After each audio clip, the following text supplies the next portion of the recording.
They are playing the Brazilian national team, the Indiana Fever, making their way to Iowa to take on the Brazilians. And guess what? It's sold out in 42 minutes. Tickets going on sale, and we're going to have a packed house. And it didn't take very long for us to realize that. 15,000 plus seats sold out in 42 minutes. NBA players are losing it as Caitlin Clark and the Indiana Fever sold out a preseason game against Brazil. Some veterans are clearly frustrated, almost shadowboxing with jealousy, claiming it's just hype. But when they checked Ticketmaster and saw the packed arena, the salt was real. The hate is loud and the envy is palpable. It's clear they're struggling to cope with Clark's rising star power. Fever are playing in Iowa, and the game sold out in literally, like, it didn't matter how long it took to sell out, you couldn't even get in. If you were there, you probably didn't get a ticket. I would say there were 15,000 tickets. Obviously, I think Iowa season ticket holders got first dibs, which is right if they did. And then you're looking at a situation where basically no Fever fans got them. It's a preseason game.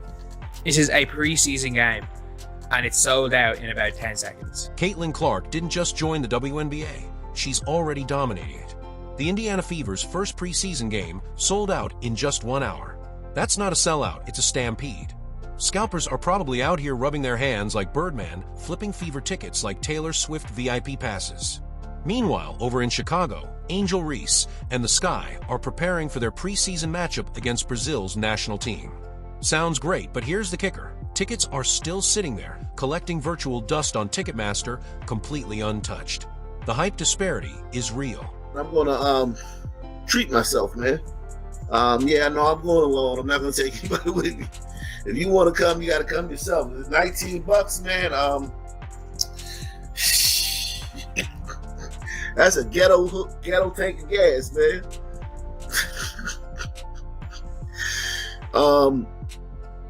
But yeah, man. Asia Wilson, man, commanding $19. Let's put this into perspective. Caitlin Clark and the Fever are playing a regular WNBA team, one that's actually part of a league, and fans couldn't wait to grab those tickets. Meanwhile, Angel Reese and Chicago Sky are facing a team that most casual basketball fans couldn't name a single player from. Yet ticket sales are floundering, looking like a failed Kickstarter campaign. The contrast is clear. Such is the Caitlin Clark effect. And you know that the home faithful back in Iowa are going to be pumped up to see her back in the state where she made her name. 42 minutes. That's like back in the day when Rolling Stones tickets would go on sale. You try to go on Ticketmaster, they're gone. Taylor Swift is Swifty territory when you're selling out in 42 minutes. And the best part, the price difference. Caitlin Clark's game? You'd better have your credit card ready because resale prices are rising faster than rent in California. Meanwhile, Chicago Sky tickets? If you've got $20 and a dream, you might end up courtside next to the mascot. The funniest part is Angel Reese and her crew have been talking nonstop lately, almost like they're dropping a mixtape with all the promotion. Yet Caitlin Clark hasn't said much. She just exists and boom, sold out arenas. The contrast in attention and hype is unreal. I ran across the Chicago Sky versus Brazil women's expedition game before the season, right? And these tickets are starting at $28 to get in, which is crazy to me. $28 to get in. That is wild. This is an expedition game, and you're telling me it's going to cost $28 for me to get in? I mean, I could get in 31, 38. I mean, all over. I mean, a lot of these tickets are crazy. But I'm just like, it's not even about the price for me. I'm just thinking about, like, I'm comparing the Indiana Fever versus Chicago Sky because they said that it was like Me Too. Like, you guys are watching women's basketball because of Me Too. Let's be real. This isn't just a one-time thing. The Fever's games are now the hottest ticket in the league, while Angel Reese and the Chicago Sky are struggling to get fans in the door. What does that tell us? Maybe fans know something the hype can't cover. perhaps watching actual elite basketball is more appealing than empty slogans and media-trained one-liners. Even A'ja Wilson, who acts like she invented basketball, has been throwing shade at Caitlin Clark, trying to downplay her impact. But let's check the scoreboard. The Indiana Fever are moving tickets like they're the Beatles in 1964, while Asia's Aces are out here offering 2-for-1 deals like it's a fast food drive-thru. The reality is Caitlin Clark is him, or her, whatever you prefer. She's the one. The numbers don't lie. If you're still in denial, check those ticket sites. Caitlin's game sold out, while Angel Reese's game is a reminder that supply is much greater than demand. Shouldn't be surprised, and yet I'm still surprised because Indiana Fever preseason, not even like preseason, exhibition game, with the Indiana Fever going to play the Brazilian national team at Cover Hockey Arena, Caitlin's college facility. NBA players really thought they were immune to the Caitlin Clark effect. They looked at ticket sales skyrocketing and thought, oh, that's just a fluke. But reality hit them like a brick wall, and the receipts are ugly. It's not just Angel Reese getting humbled. A'ja Wilson's feeling it too. Let's start with Angel Reese. She was out here talking big about how she's the reason people are watching, hyping up her games like they'd be selling out left and right. But ticket sales? Yeah, they said, try again.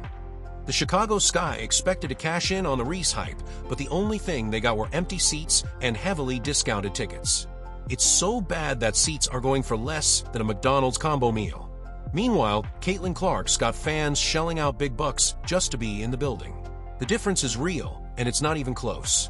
We're supposed to go on sale Friday morning, but they're sold out, so I really don't know what they're going to do about this. I guess it's just kind of like one of those missed opportunities, and you know, a lot of people are saying they need to move this to a stadium because there's no doubt in Iowa, if you move this to a stadium, it would be sold out. And then there's A'ja Wilson.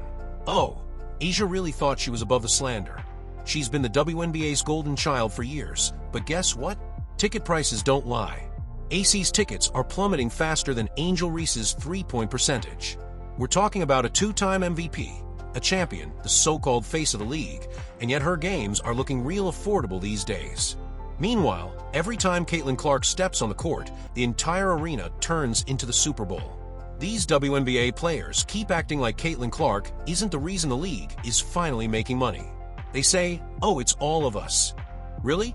Then why were tickets dirt cheap last year? Why weren't resellers making a fortune off WNBA games before? Why did nobody care when A'ja Wilson was winning MVPs? But the moment Caitlin Clark enters the league, ticket prices skyrocket. Almost like she's the one bringing in the fans. You gotta come yourself. $19, man. That's a ghetto tank of gas, man.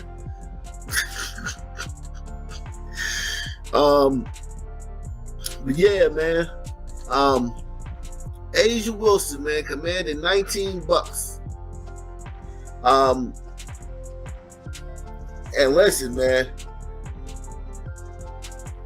If you really want to get jazzy, I mean, if you wanna, you know what I'm saying, if you want to wear your meat coat. But no, they don't want to admit. They'd rather convince themselves that people are suddenly waking up to their greatness. Meanwhile, teams are bending over backward to schedule home games against the Indiana Fever just to cash in because they know, without Caitlin Clark, nobody's buying tickets. Angel Reese and A'ja Wilson are learning that the hard way. They wanted to believe the hype, act like people were showing up to see them, but now they're watching Caitlin Clark sell out entire arenas while their own games are offering buy one get 5 free deals. A'ja Wilson can win as many championships as she wants, and Angel Reese can talk as much as she wants, but the truth is in the money. Right now, the money is saying Caitlin Clark is the only one who moves the needle. The numbers don't lie. People say that Caitlin Clark moves the needle. That is wrong. She is the needle. She dictates. We all know what she's done on the floor. It's history, right? But off the floor, my goodness, she and the Indiana Fever accounted for 45% of all the broadcast value of the WNBA last season. She accounted also for helping drive the numbers of merchandising up 500%. Of course, her jersey was #1. So A'ja Wilson really thinks she's changed the WNBA, huh? That's cute. Meanwhile, ticket prices to watch her and the Las Vegas Aces are dropping faster than Angel Reese's shooting percentage. Some seats are going for less than $20. Yes, you read that right, $20. That's not even the price of a decent burger and fries in Vegas, but it'll get you a front row seat to see the so-called face of the league. But wait, weren't we just told the Aces are a dynasty? Back-to-back champs, a super team, the future of the WNBA? So why are people treating their tickets like free samples at Costco? The only time ticket prices drop this low is when nobody cares. And judging by the resale market, Aces tickets are fighting for attention harder than Angel Reese in a post-game press conference. Topic in sports, the face of the WNBA, Caitlin Clark. Every time this woman steps on the court, she's doing something that we've never seen before. She is officially the face of the league. There's no doubt about it. The numbers don't lie. Whether it's viewership, whether it's ticket attendance, she's doing sold out. The funniest part, A'ja Wilson is out here acting like she revolutionized the game, like she's this era's Michael Jordan. Girl, if you're the reason the WNBA is booming, why are your team's tickets cheaper than a pack of gum? Caitlin Clark hasn't even played a single WNBA game yet, and her college games were selling out arenas at NBA-level prices.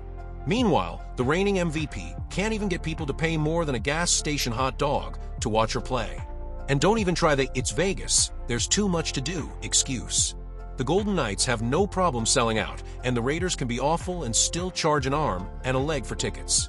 But somehow the Aces, the self-proclaimed queens of the WNBA, can get more than a couple of tourists who lost all their gambling money and just need something cheap to do before their flight home. Look at the price of these tickets. This is like right after the tickets went on sale. So no good seats. $1,142 for a not very good seat. I'm guessing 10 grand minimum courtside to go see Caitlin Clark. Caitlin Clark isn't just playing basketball.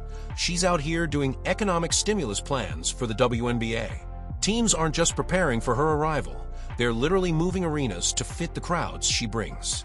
The Indiana Fever could play in an abandoned parking lot, and it would still somehow sell out because Caitlin Clark fans would bring their own chairs just to see her shoot from the logo. Meanwhile, the Chicago Sky looked at their usual stadium and said, "Oh no, this ain't going to work." Wintrust Arena was too small, so they had to book the United Center, doubling the capacity just to keep up with the demand for Caitlin Clark. Let that sink in. A whole team had to relocate for one player's arrival. Has any WNBA team ever done that before? Nope. Did they do it when Angel Reese reigned? Nope. Because let's be honest, no one's moving to a bigger venue just to watch Angel Reese miss 5 layups in a press conference about how it's bigger than basketball.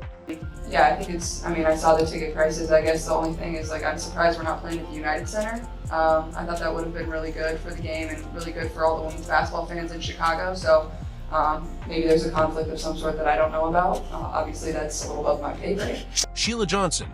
Oh yes, we need to talk about her. She's among the haters of anything good coming to the WNBA. The Mystics' big boss really thought she was dropping wisdom with that PSA about Caitlin Clark, going full motivational speaker mode, preaching about how the media needs to stop obsessing over Caitlin and start hyping up the rest of the league. Cute, right? Fast forward a few weeks, plot twist, the Mystics are suddenly packing their bags and upgrading to a bigger arena. Why? Oh, just a little thing called the Caitlin Clark Money Machine. So let me get this straight. When it's about giving props, Caitlin's just one of the girls. But when it's time to secure the bag, she's the WNBA's golden ticket? Sheila, blink twice if you need help picking a side. If this was really about supporting all players, y'all wouldn't have waited until Caitlin's fan base rolled up with their wallets open. Last night, we read Time magazine where Caitlin Clark was named Athlete of the Year. Why couldn't they have put the whole WNBA on that cover and said, the WNBA is the league of the year because of all the talent that we have? Because when you just keep singling out one player, it creates hard feelings. And so now you're starting to hear stories of racism within the WNBA. A'ja Wilson's out here talking about how the WNBA needs to market more than just one player. Okay, cool, but are you selling out arenas at the rate Caitlin Clark is? Are teams changing zip codes for your games? The Aces could hold a game in the middle of the Las Vegas Strip, and there'd still be empty seats, unless Caitlin Clark was on the opposing team. The reality is, the WNBA has never seen a player move the needle like Caitlin. Ticket prices skyrocket when Caitlin comes to town. StubHub is treating Fever games like it's the Super Bowl. And don't forget the WNBA schedule makers. The second Caitlyn got drafted, they probably went into full panic mode, giving the Fever more nationally televised games than anyone. Meanwhile, teams with established stars are just sitting there watching their games stream to an audience of 12 people and a house cat. Caitlin Clark is a hell of a basketball player. As well as that, I don't know if there's been a player that's been under as much scrutiny as her ever handle like the spotlight and handle the stuff like that as well as Caitlin Clark has. With haters everywhere, Caitlin Clark is out here making WNBA history, and some people are big mad about it. She's breaking records, selling out arenas, and getting more TV ratings than an NBA playoff game. Let's be real, Caitlin is the reason your uncle suddenly knows what a 3-second violation is. Ticket prices are skyrocketing, jersey sales are through the roof, and yet some players act like she's ruining the league. No, sweetie, she's saving it. The truth hurts, but Caitlin's doing what no one else could, making the WNBA relevant. Whether they like it or not, she's just getting started. If you enjoyed this, like and subscribe. More videos are on screen now.